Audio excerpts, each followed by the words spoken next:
I'm in a car with my Megaphone. The car has too many layers of paint. It's been sanded back in the trunk, in the car hood, in every door. All the colors are mixed and separated at the same time. I can't really say what's the real color of the car. It's easier to think that it's like camouflage.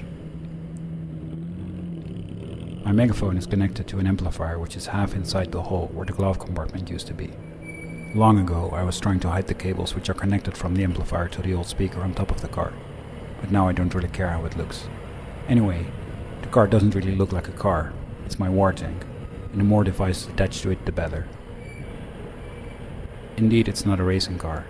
It's not even beautiful, but people get impressed when I'm driving slowly in the streets.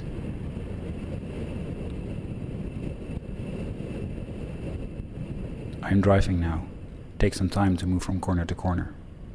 I should observe the behavior of the street, how empty it is, and the movement inside the houses. If I see someone, I also should guess whether the person belongs to the block or it's just passing by. I'm a salesman, a very well-skilled one. I know my tricks. No matter what the job is, you become the job. I like that phrase that I stole from a movie about a crazy taxi driver who was so sick of his city and the people. But I don't know how he was finding nice women everywhere, a very, very pretty sort of secretary and a beautiful young prostitute, but he was still complaining about everything and he even bought some guns. Such a madman. But anyway, what would we do without crazy people like him, especially in a job like mine? Maybe he was just annoyed because the car wasn't his and he had to deal with people.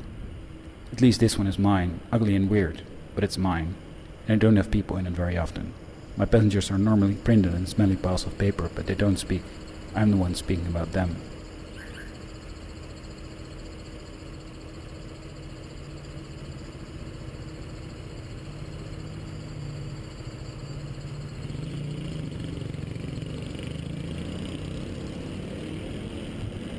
I don't do this every day. Selling ordinary and mundane news is not always easy.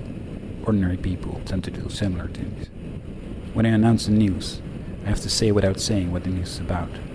That's how people get interested in buying similar stories like theirs. My voice travels through the streets. It goes into houses. It goes to the people that are walking outside, and if I'm lucky, they will come to my car, asking me for what I'm selling. But for me, sometimes that's quite boring. When the days are slow and I'm shouting in the empty streets, I like to imagine how people who live blocks away are hearing my voice. How long do they have to wait for me? But I will never be sure if I would reach them or if they would find me.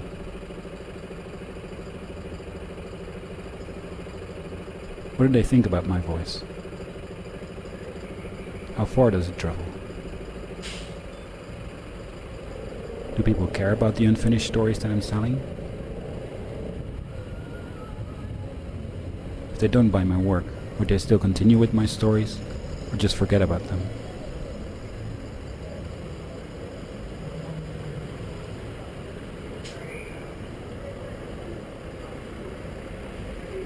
Although I like to imagine those possibilities when I'm speaking through the megaphone, I need to get money and I have to be found.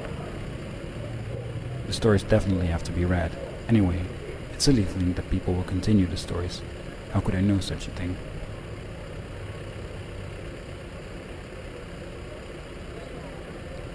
I have to be very precise with the routes I take and with the speed of the car. It's not as simple as going from point A to B, because my voice would also reach point C. If I'm going from point B to C, my voice will cover B and C, but also reach D and A, which has already been left behind.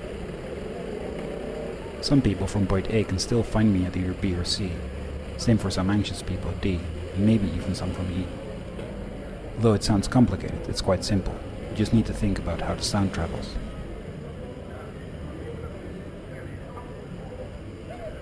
Today is a slow day. The papers are about a theft that happened far away from this place, and people are not very interested in it. I haven't sold even one copy.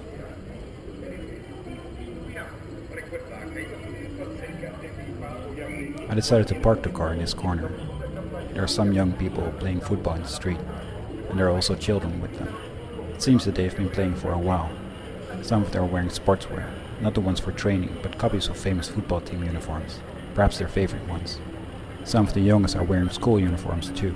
I can hear how they shout their names and nicknames when they kick the ball, when running from side to side of the street, when they get excited as the ball approaches the football goal, which has been improvised by 2 stones. They don't even notice me when the ball passes near my car. It's time to sell the newspapers again. The names of these improvised players are so common. Even with names, people are so predictable. What if I use them? There's no way to prove that they are involved with the situations that I am about to announce.